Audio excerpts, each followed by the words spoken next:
So I'm not gonna say much, but what this video is about is about the conventional way people use risk. And when I first started trading, I was told that I should only look for 1 to 2 risk reward or 1 to 3 risk reward.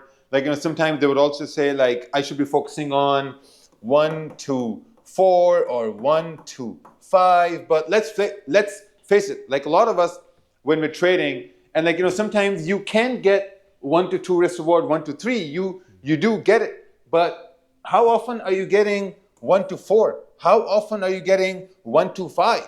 Because a lot of times what happens is you're going to have this 1 to 4 risk reward, and something that we're going to talk about over here in a bit. You can have 1 to 4 risk reward, price will go in profits, and as price goes in profits, it's almost at that 1 to 4 level, it's almost tapping into it, but then something in you says, okay, no, I'm going to wait, and you wait, and the whole thing just retraces back to entry. How many times has this happened to you? Same thing with 1 to 3, 1 to 2 risk reward, that you're so stubborn that it has to hit 1 to 2. If it doesn't hit, it's not a trade, you don't secure profit, price comes down, comes to break even, goes in in a drawdown and hits your stop loss. How many times has that happened to you? It used to happen to me a lot, because I'd be really stubborn and I would stick to 1 to 2 or I would stick to 1 to 3. Right now, the sort of risk reward I use, mostly it's 1 to 1.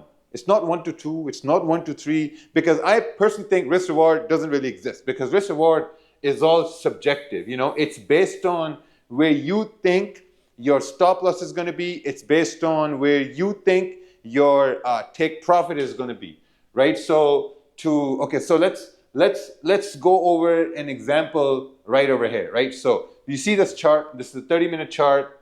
You can see how we've created some sort of a support right over here on the 30-minute time frame, right? We have a support at 30-minute time frame. Now someone can say that, okay, we've had a move down, and this move down has been, around 140 pip move down.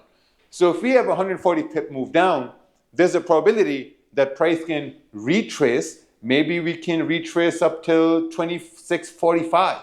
That's an 87 pip range. So if we're retracing at this point, I've opened up my on-screen magic keys, because my physical magic keys, the batteries are dead, I have to charge it. But I've opened this up just to show you, right? Okay, now take a look at this. If I have my take profit right over here, and if I have my stop loss below this wick, my risk reward is 0.65. It's a negative risk reward at this point, because I'm gonna lose more and I'm gonna make less. To me, there's nothing wrong with this. I'll still execute on a negative risk reward. What most times guys are gonna say is they'll say, okay, you know what? I'm gonna aim for 1 to 2 risk reward. So let's take a look at this 1 to 2 risk reward at 1% risk, right? So now the risk is 1%. You can see the numbers. 1 to 1 risk reward is going to be right over here.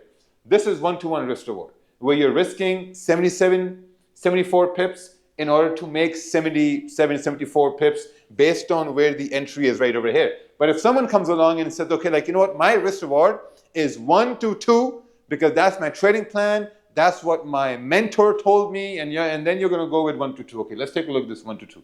1 to 2 is going to be somewhere over here. So this is your 1 to 2 risk reward. You're risking 78 pips in order to make 155 pips. Now, ask yourself this question.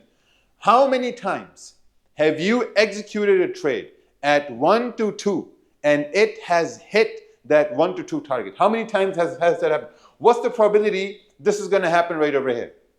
So when I take a look at this, I'm like, hey, listen, if you're targeting 1 to 2, even if your 1 to 2 comes right over here, and if 90% of the time, let's not say 90, if 60 or 70% of the time, price comes to your area to hit take profit, but instead of hitting take profit, it comes back down to break even, and then it goes in drawdown and hits a stop loss. If that happens 60 to 70% of the time, that means that out of that 60 to 70% of the time, 100% of the time, you can secure profits. You can secure it 1 to 1 and leave the rest running. Doesn't matter, man. Who cares? Look, if I'm going to have a 1 to 1, let's